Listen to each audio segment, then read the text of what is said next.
It's movie night, and we're back with another M. Night Shyamalan from Best of Worst films he's directed. This is number 8, and this is The Happening. And planning on stealing something? No, ma'am, we're not. Plan on murdering me in my sleep? What? No. this film, going into it, I thought I would love the premise of this film. It had a lot of promise. It had a lot of things that audiences would have loved about this movie. Spoilers ahead. Not that there's too many spoilers to give away in this movie, because the ultimate spoiler right off the bat is that this movie really doesn't have a spoiler. It's based on a premise, an idea that goes back a long time.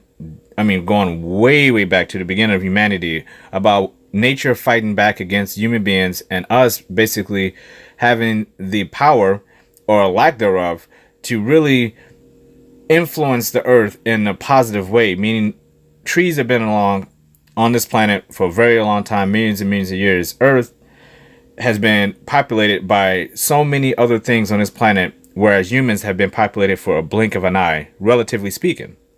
The cast includes Mark Wahlberg as Elliot Moore, Zooey Daschanel, who I love very much in a lot of movies, not in this one, as his wife, Alma Moore. You have John Leguizamo, who plays Mark Wahlberg's character's best friend, Julian, and his daughter, Julian's daughter, is played by Ashlyn Sanchez. Her name is Jess, and I think she does a great job. We'll touch on that. And my favorite character in the movie is Betty Buckley, who plays Mrs. Jones, and that is my favorite character in the movie, and also my favorite sequence in the movie revolves around Betty Buckley's character, but we'll get to that in the future in this video. We're going to start off with just the basic premise again. Trees have essentially started off in large parks. The movie starts off in Central Park, and people are losing their minds. They're just standing still, not doing anything, and after a moment, it seems like they just kind of reanimate themselves, and they go on to this process of eliminating themselves. Dare I say, suicide. Mass suicide is taking place all over New York and is all centralized from Central Park. And that theme spreads over to Philadelphia, where there's a giant park with obviously a lot of trees, and people are at first just standing still, not doing anything, and then they go into this mass suicide spree where they just do whatever it takes to make sure they end their lives as quickly as possible.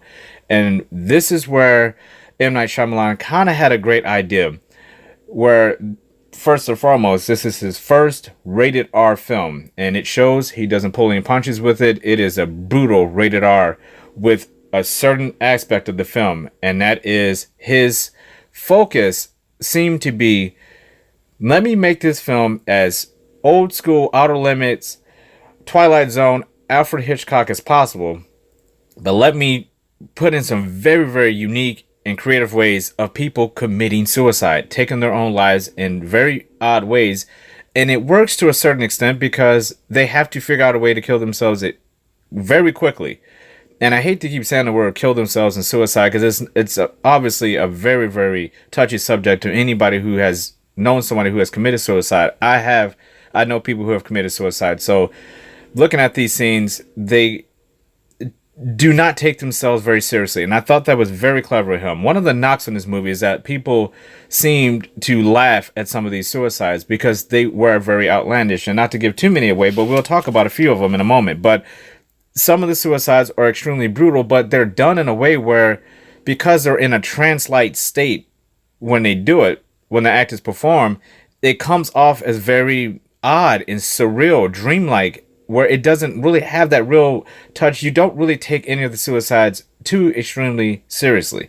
But there are other deaths in this film that are not revolved around suicides, and there's a very unique part in this film which I thought was well played, but it was so serious that it actually was out of context for how laid back this film can be at times. It's a retrospective film, meaning you kind of need to put yourself in these people's shoes and identify with the characters to make it work, and that's where the major flaw comes into it. This is an incredible cast, obviously, with Mark Wahlberg, Zooey Deschanel, John Leguizamo. All of three I like very much as actors and actresses. But you know there's a problem when the little girl Jess, played by Ashlyn Sanchez, and Betty Buckley, who's in the movie for like literally 5 or 10 minutes, steal the show in almost every scene. You don't care about Mark Wahlberg's character. You don't care about John Leguizamo's character, and I'm gonna get to my biggest reason why this movie fell to where it did on my list. It comes from a handful of scenes, and Zooey Daschanel, who is obviously a very beautiful woman, very very good actress. If you've seen her in anything else, she's great.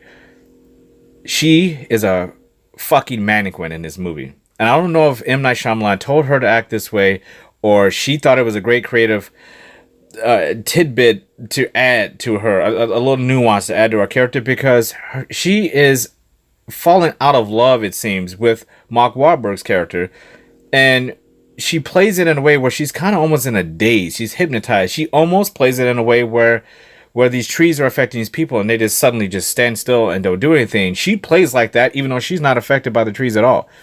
She's not affected by anything, but she is like in a fucking trance almost the entire movie, where she is so weird and so crazy.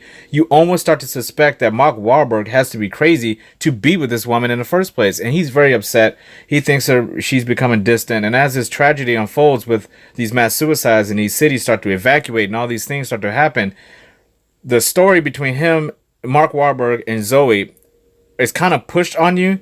And I can't speak for anyone else, but I never really bought the relationship because she is so batshit crazy, and he is a scientist, he's a teacher, he's always figuring things out, equations and all this. You kind of wonder, how the hell did you ever end up with this woman? They don't seem like a couple. I think if the movie's going that route, they did a very good job of making it feel like maybe they shouldn't have been together in the first place. But you find at the end of the movie that they are madly in love. They really do love each other, but it just never really worked. And Julian, oh my goodness, I am all for having characters who are passionate about what they do. He plays a mathematician. Everything with him, like Mark Wahlberg's character with his equations, everything with John Leguizamo is about statistics, and we have the best statistical chance to do this and whatever. And it makes it's lighthearted in a way. You understand that. But there comes a point in the film where they're on the run, quote unquote, from this phenomenon that's happening with these, where this is theorized by the people in the movie that the trees and the bushes and the grass are all working together to spread this air toxin that affects the human brain and forces that person to lose their mind and take their own life. It's only happened on the East Coast, primarily in Philadelphia and New York.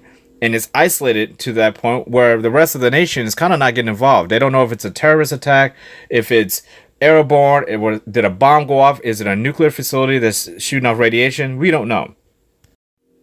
So it's a lot of characters scratching their head trying to figure this out. And with Mark Wahlberg being a scientist, he's slowly starting to piece it together. But it's really not him who's piecing it together.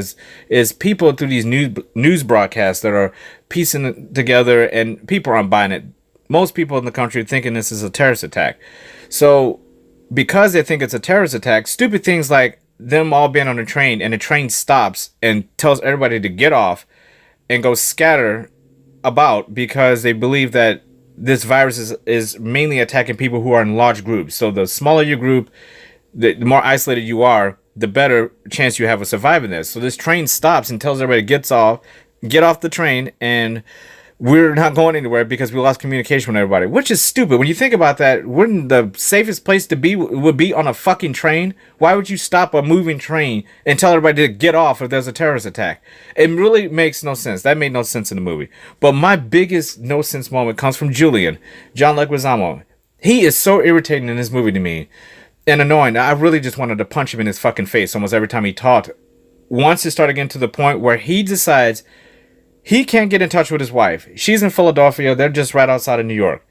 He decides to leave his daughter with his best friend and his best friend's crazy wife, who openly admits she's like losing her mind. He leaves him with her, gets in a car full of strangers in his Jeep, and leaves his daughter with these two people. Instead of just saying, I can't leave my daughter. So either she's coming with me or I'm going to stay with her. Anybody who has kids, leaving your child is not an option. I don't care who you're in love with or how long you've been with that person. You don't leave your child with anybody. I don't care. That's not something you do. Now, if you trust some people that much, that's fine. This is a world-ending event happening. People are committing suicide left and right. and you're gonna leave your daughter with two people, not knowing what's going to happen with those two people, just so you can go find your wife. And of course, what happens? He goes to find his wife because he believes there's a statistical chance that it's not affecting that town. He never makes it there because he gets in the car with a group of people. They get in his Jeep, and the Jeep suddenly stops, and you realize they've been affected. And the Jeep slams into this tree, killing everybody. He gets out of the car, sits down, picks up a piece of glass, and does his thing. Complete waste of time. It just makes you just want to. It just makes you want to rip this guy's head off, because you find out at the end of the movie that had he just stayed with them, they would have been alive. And he finds out that his wife was dead the whole time. So this is M. Night's storytelling telling you this. And when you piece it together like that, you realize, why was John Leguizamo even in the movie? It makes no sense. It just, nothing pays off with his character. It just makes him come off as so stupid and dumb. The little girl, if you put yourself in her position, she comes off extremely genuine. I give a 2 thumbs up to her performance, because she is the reason why I care about half the things that are going on. You are so afraid this girl is going to see something she shouldn't see. And that goes back to the dumbest thing about this movie. There are people showing video to the little girl of this guy, zookeeper, inside of this zoo, getting ripped apart. Purposely, he walks into a lion's den to commit suicide. And that brings you to the suicide attempts. There are a whole bunch of different things. People jumping off buildings. There are people who are... This one guy lays down in the field and turns a giant field lawnmower on and just lays down in front of it. There's people who put up ladders all over the place, and they're hanging themselves from garden hoses. It gets completely insane. There are sequences that are brilliant. Some of the death scenes I have to give M. Night credit for. They do work. They are brutal. They are unique. Some of the things you have not seen before has a very Outer Limits, Alfred Hitchcock, Twilight Zone feel to it, and I love that. If you come here for the suicides, that's horrible to say, but if you're coming here for that kind of thing, he does reward you for that, because those moments do work. And it is very creepy how some of the scenes play out. There's a scene with a handgun, with a cop walks up and ends his life. Somebody else picks up that same gun and ends their life, and it kind of flows through this one shot, and it works. What doesn't work is the isolation attempt of trying to make sure that we start off in these large groups, and as the movie goes on, the group dwindles down, and there's a disturbing scene with a couple kids in the film that end up getting killed brutally by this guy in his house. And it's hard for me to even spit that out. It's hard to talk about this movie. It's a movie you have to experience yourself, because I don't even feel right saying some of the things that it's in this film. M. Night really went there.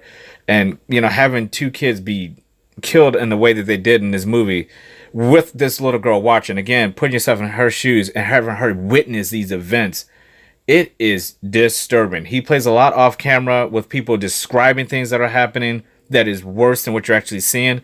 M. Night, that is what I came to this movie for, which is why I cannot say it's a bad movie. It's just not a very good movie. There are elements in it, like the trees, the whole concept of that these trees and nature in itself are trying to take out the human race and not giving up. You find out after the movie ends, you think that it's this isolated incident, and then you find out that across the seas over in Europe, they're having the same problem. So the movie actually ends in a cliffhanger, and a lot of people thought that there would be a sequel to this movie. Who knows? Maybe one day we'll get it, but it does end very abruptly with you wanting more. I wanted to see where this ultimate outcome would have come to its conclusion, how it would have looked, how they would have played out, because it is very disturbing just in this New York, Philadelphia area, and your brain starts to take it all over the United States, how this would have played out. It's a very good idea, and maybe he should have concentrated, or maybe planned it out all the way, instead of just concentrating on these group of people.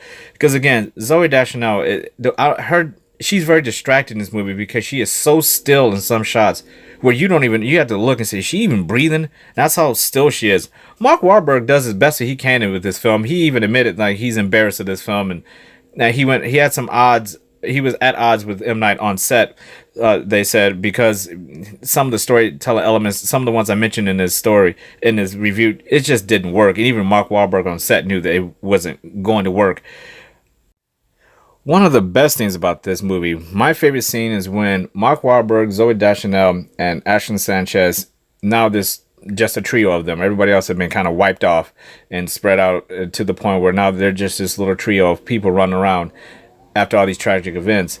And they go to this house, and Betty Buckley, who plays Mrs. Jones, is there. And right off the bat, she is fucking creepy, weird, psychotic, and just off her rocker. And she has no idea, because she has literally like locked herself away from the world. She's been out in this house. She doesn't even know the events going on. She's so isolated out in these fields that she has no clue that anything's even going on. So they try to tell her, and she says, I don't want to know what's going on. I don't care. I do not want to know what's happening. Don't tell me what's going on. And she gets to the point where she starts getting extremely paranoid about this group. And it's such a strange moment, because while these events are happening outside, they're having to deal with this woman completely off her rocker, completely batshit insane. And she ends up going outside and being affected by this happening. And some of the best imagery from the film is her basically slamming her head through the windows trying to get in at Mark Wahlberg. And of course, the famous Mark Wahlberg "What No" scene, which I don't normally show clips from movies, but I'm going to show that scene for purposes right here that have to be shown, because it's such a weird moment and it's one of my favorite Mark Wahlberg lines of all time, the "What No" scene. Check this out. I hear you whispering. Planning on stealing something? No, ma'am, we're not. Plan on murdering me in my sleep? What? No. Another thing I noticed with this film is that this is part of what I consider M. Night Shyamalan's his newer version of making films, especially the ones he did with Blumhouse with The Visit and Split, where you could just tell it's just a different way that he frames scenes, the way he interacts with his characters. I like the way he did his characters before with Unbreakable and Signs and everything. They just seem much more genuine. You just seem to care about them more. Now he plays them in a strange way where I'm not. It's just strange. I don't know what he's trying to do with it. It had me wishing that Blumhouse had directed this movie, or excuse me, had he directed this movie with Blumhouse as the studio, because Split and The Visit are very good, even though The Visit is really low on my list. I'll explain that obviously in that review. There's a reason why. But this film would have been so much better, in my opinion, had it been produced by a studio like Blumhouse, because they just excel with these low budget films with these very weird premises and these concepts, and this would have been perfect. It just has me just wishing Blumhouse was involved with this project, because I think it would have been so much better. This is actually one of my guilty pleasure films. It's not a bad film. It's not a great film. It can be fun at times, as long as you don't take it too seriously. I actually recommend you at least watch it once. See you on next movie night.